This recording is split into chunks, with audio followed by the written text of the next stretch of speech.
E aí, pessoal, tudo bem com vocês? Eu sou Anneli Soares e hoje eu vim aqui falar sobre o livro Relatos Insignificantes de Vidas Anônimas, da escritora brasileira Rosana Wingenbach, publicado pela editora Caos e Letras. Então bora comigo pro vídeo de hoje. Bem, pessoal, então vamos falar sobre este livro de contos desta autora Rosana Wingenbach, com quem eu tive prazer de conversar. Fui convidada por ela para fazer uma live lá no Instagram para falar sobre o Domingo, né, meu romance. E aí ela me fez várias perguntas sobre o processo de escrita, a criação das personagens e como que foi então dar luz ao Domingo. E hoje então eu venho aqui falar sobre o livro dela, um livro de contos com elementos muito interessantes que eu espero que te inspire então a conhecer, né, a Rosana, esta autora brasileira contemporânea, então lá no interior de Minas, revelando aqui a sua capacidade belíssima de escrever e descrever situações, personagens e, enfim, criar um cenário um tanto bucólico, interessante e inesperado. Eu digo isso porque aqui os contos da Rosana têm certos tons, elementos, coisas muito sutis até de uma espécie de realismo mágico, principalmente em alguns, né? Não necessariamente em todos, mas por exemplo, este aqui que é o conto do caju, como que chama? Aroma de caju.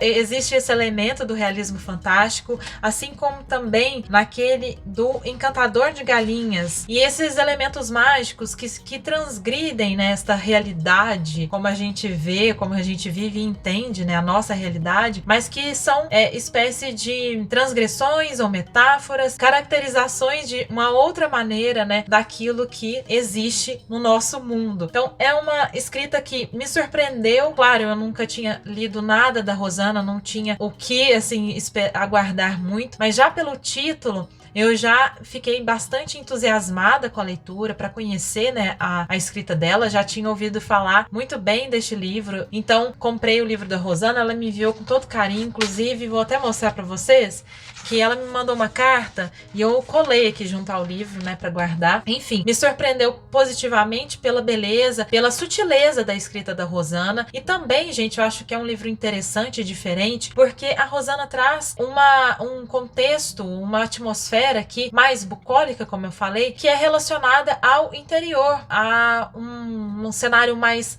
rural. E é algo assim que a gente obviamente vê na nossa literatura brasileira. Muitas vezes esse tipo de literatura, inclusive, é até taxada de regionalista, né? Mas, enfim, aqui na obra dela a gente retoma este ambiente que eu, pelo menos as minhas leituras, tem mais um cenário urbano, né? Isso que eu quero dizer. Então é bom voltar a este outro lugar, né? Ela não coloca, ela não martela exatamente onde é ou como é, mas é claro que a gente, pelos elementos, pelas descrições, né? Até pelo modo de vida e de pensar, a gente remete a esta vida um pouco mais provinciana ou essa vida um pouco mais rural no Brasil. E aí vale lembrar, né, ela nasceu aqui em São Paulo, mas ela é radicada em Minas Gerais. Ela desde a infância vive lá, né? Hoje ela vive em Vargem Bonita, que inclusive é uma cidadezinha ali da região da Serra da Canastra e próxima, né, a 180 quilômetros da cidade em que eu nasci, que é Passos. Então nós nos sentimos muito próximas também nesse sentido,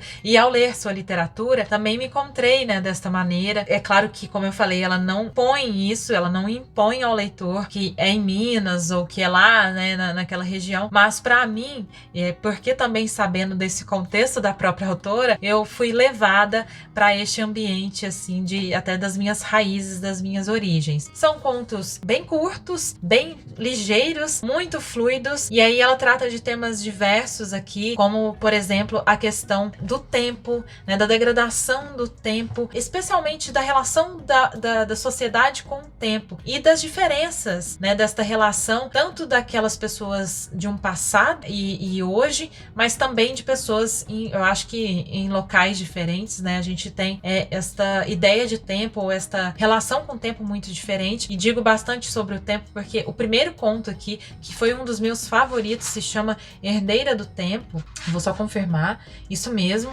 Ela descreve então esta mulher que herdou nessa capacidade de segurar, não de segurar o tempo, mas de controlar o tempo de uma maneira, de certa maneira. Por isso também essa camada, assim, é algo meio mágico que existe aqui na escrita escrita da Rosana, sabe? É uma poesia, assim, é uma magia num cotidiano, né? Eu falei do realismo mágico por elementos como, por exemplo, um menino que cria asas pelo seu amor às aves, né? Por seu cuidado com as galinhas, de repente ele cria asas e sai voando ali. As gêmeas, né, que ganham uma árvore quando pequenas, plantam junto ao pai, e uma delas acaba adquirindo o aroma do caju, né, pelo cajueiro que ela ganhou. Tá vendo? São elementos mágicos, mas é uma poética, assim, em torno da nossa realidade. Além do tempo, então, tem a questão da família, tem a questão, óbvio, né, da urbanização. Também, sei lá, eu acho que são poemas que refletem muito sobre vida e morte, sabe? Sobre essa passagem à morte, sempre espreitando de alguma maneira. Pelo menos foi o que eu senti ao ler, sabe? Na quarta capa tem algumas considerações,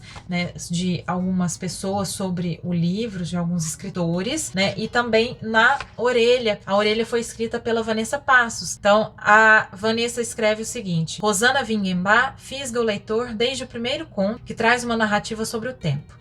Ela sabe como a história curta pode impactar o leitor. E depois de ter seus contos vencedores em concursos e chamadas literárias, Rosana estreia em seu livro de contos Relatos Insignificantes de Vidas Anônimas, o qual está imerso no realismo mágico e no espaço rural pouco trabalhado na literatura. De forma contundente, o mistério, o inexplicável, o indizível estão nos seus textos, num cruzamento com o que há de melhor na literatura, a condição humana. São fotografias que resgatam o passado, mulheres que capturam o cheiro das coisas no espaço pós-apocalíptico, crianças que dançam com os mortos, bichos que se revoltam inexplicavelmente, asas que nascem a partir do desejo de liberdade. Muito bonito, realmente é isso, né? Este menino lá nessa casa com os pais, cheio de regras, escola, ele ama as aves, fica observando, e aí ele se liberta, cria as asas. Tem o preço da liberdade também no conto, que é bem interessante a saída que a Rosana dá. E, inclusive, só um parênteses antes de terminar de ler o que a Vanessa escreveu, eu quero destacar a presença das galinhas em mais de um conto aqui do livro da Rosana.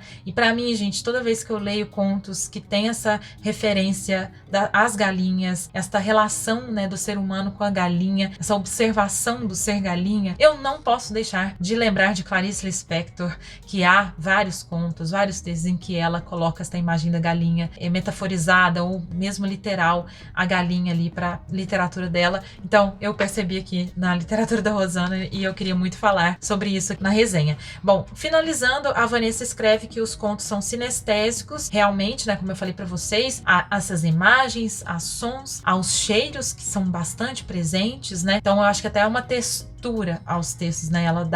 Ela consegue traçar, né? Bem interessante. E por meio dos 5 sentidos captura um leitor para este universo maravilhoso. Nada é gratuito.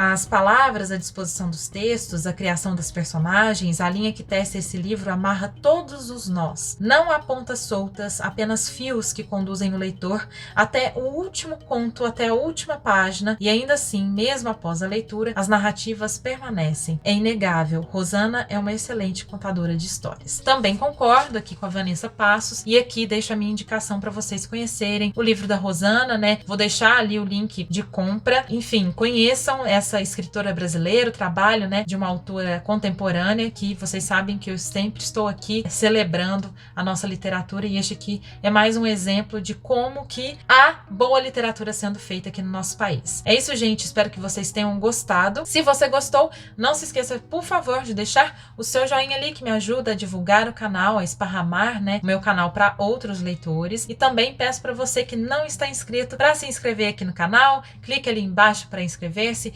Clique também no sininho, assim você recebe as notificações às quartas e aos domingos em que eu posto, você recebe o conteúdo fresquinho na sua casa. Então é isso, pessoal. Vejo vocês num próximo vídeo. Um beijo grande e até!